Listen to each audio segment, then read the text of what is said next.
Hey, j'ai une idée. Pour le moment, t'as parlé que d'auteur. Et si tu parlais d'une auteure pour changer? Bonne idée. Putain, ça va être dur.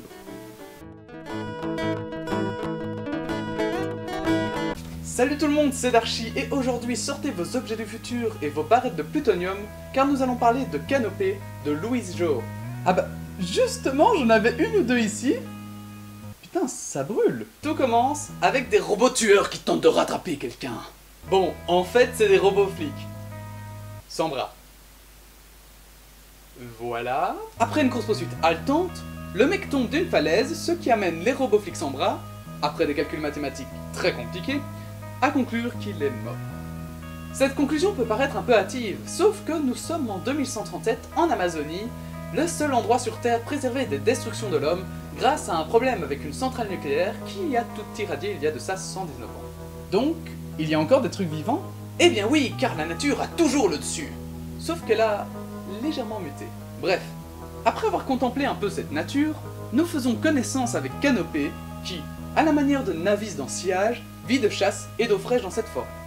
On découvre qu'elle n'est pas la seule à vivre dans cette forêt, qu'il y a aussi un autre peuple, et que certains animaux sont plus intrigants que d'autres.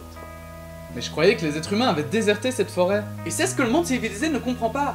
Comment peuvent-ils survivre avec un tel taux de radiation? Mais la civilisation a d'autres problèmes plus importants à résoudre, tels que la surpopulation et le manque de tout.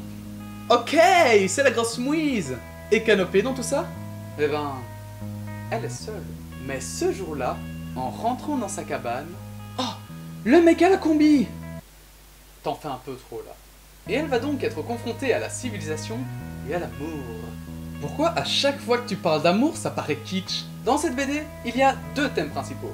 L'amour et l'écologie. Waouh! C'est pas du tout des sujets pompeux, dis donc! Justement, pas ici. À la base, l'auteur explique dans une interview que l'histoire d'amour était censée se situer en premier plan par rapport à toutes ces histoires de radiation. Mais c'est raté. Et heureusement en fait! Elle explique que dans sa BD, la forêt est un personnage à part entière dont Canopée fait partie, d'où son absence sur la couverture.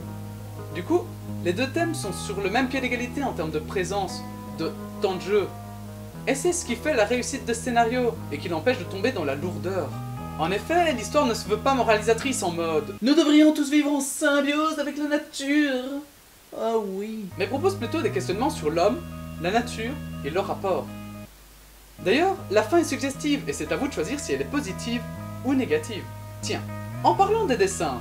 Mais tu parlais pas du tout des dessins? Ça pullule de couleurs! Toute cette verdure et ces fleurs!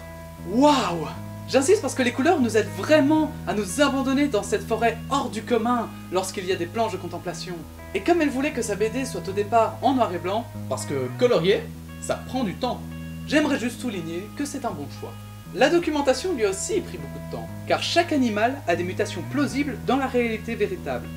Sauf pour le tigre, qui n'en est pas un d'ailleurs. Du coup, elle s'est coltinée des photos de nature et de personnes irradiées. Oh, je vous montre pas d'image. Si vous êtes curieux, allez voir par vous-même. C'est vraiment trop... Oh. Merci les bombes atomiques. Mais heureusement, ces recherches ne se sont pas basées que là-dessus. Elle s'est aussi intéressée aux objets de l'homme civilisé. C'était moins dégueu, mais plus dur à trouver apparemment. Malgré toute la vie qui engorge cette BD, quelques petits défauts se cachent. Ah, voici enfin le moment où tu fais le rabat-joie. La forêt est tellement intrigante qu'on en perd un peu l'histoire d'amour. Les deux thèmes mis accidentellement au même plan n'ont pas que des effets positifs et pour le coup, ça banalise un peu cette histoire. Mais le plus gros défaut est en fait que cette BD est beaucoup trop courte. C'est bizarre comme défaut ça. Durant toute la BD, on est dans un univers qui paraît tellement beau et vaste qu'on aimerait y rester plus longtemps afin de découvrir bien plus de choses. Et pas nécessairement sur ce qu'est devenu le monde civilisé, mais sur la forêt en elle-même. Que cache-t-elle d'autre? Donc, petit message à l'auteur si elle me regarde, n'hésitez pas à faire une autre BD sur cet univers, on en sera ravis. Ah ben oui, vas-y, parle pour moi sans me demander mon avis, je t'en prie, hein.